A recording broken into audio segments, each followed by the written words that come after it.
గతంలో ఓ సినిమాకి 100 కోట్ల బడ్జెట్ పెట్టాలి అంటే వణికిపోయేవారు.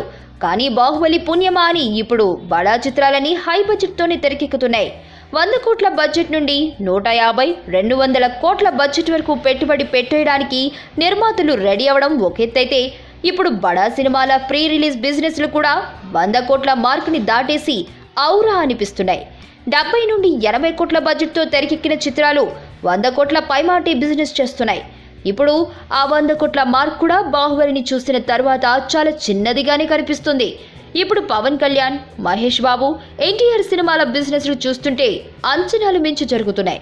ఇప్పటికే పవన్ కళ్యాణ్, త్రివిక్రమ్ కాంబోలో తెరకెక్కే మూవీకి రికార్డు స్థాయిలో బిజినెస్ జరగగా, తాజాగా ఎన్టీఆర్ జైలవ్ కుశకు బిజినెస్ కూడా తారస్థాయిలో జరిగినట్టు చెబుతున్నారు.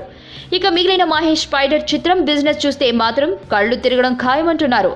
మరి 100 కోట్ల మార్కుకే అమ్మో అంటుంటే, ఇప్పుడు స్పైడర్ బిజినెస్ 200 కోట్ల వరకు జరిగి స్పైడర్ నిర్మాతలకు బోలెడు లాభాలు తెచ్చిపెడుతుందనే ప్రచారం తీవ్ర స్థాయిలో జరుగుతుంది. తెలుగు, తమిళంలో ఏకకాలంలో తెరకెక్కుతున్న స్పైడర్ చిత్రం ఒక్క తెలుగు వర్షన్కే 90 కోట్ల బిజినెస్ జరిగినట్లు చెబుతున్నారు. ఇక తమిళంలో 2.0 నిర్మాణ సంస్థ లైకా ప్రొడక్షన్స్ వారు 23 కోట్లకి కొన్నారని అధికార సమాచారం ఉంది. అలాగే అన్ని భాషలకు కలిపి శాటిలైట్ రైట్స్ ద్వారా 26 కోట్లు వచ్చిందనేది టాక్. ఇకపోతే బాలీవుడ్లో కూడా స్పైడర్ని డబ్ చేసి వదలాలనే ఆలోచనలో మేకర్స్ ఉన్నారు. ఇక అక్కడ కూడా 10 నుండి 15 కోట్లు వస్తాయనంటున్నారు. ఇక స్పైడర్ ఆడియో హక్కుల ద్వారా మిగతా వాటికి కలిపి మొత్తం 200 కోట్ల మేర స్పైడర్ బిజినెస్ ఉంటుందని అంటున్నారు. మరి మహేష్కి తెలుగులో ఉన్న ఫాలోయింగ్, మురుగదాస్కి తమిళంలో ఉన్న క్రేజ్ వెరసి స్పైడర్ చిత్రం ప్రీ రిలీజ్ బిజినెస్లో టాప్ లెవెల్లో దూసుకుపోతుందనే టాక్ కూడా వినిపిస్తోంది.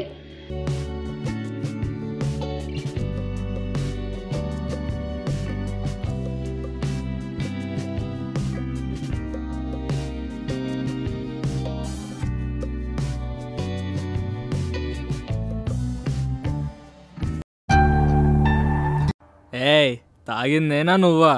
గట్టిగా ఉంది కాబట్టి పెరుగు. అవి విరిగిపోయిన పాలు అలానే ఉంటాయి, కావాలంటే తాగి చూడు. Moms just give me some water milk రా, ఫుల్ హెడేక్ గా ఉంది. అబ్బా బావా, నీకన్నా ఇదిగా తీసుకో.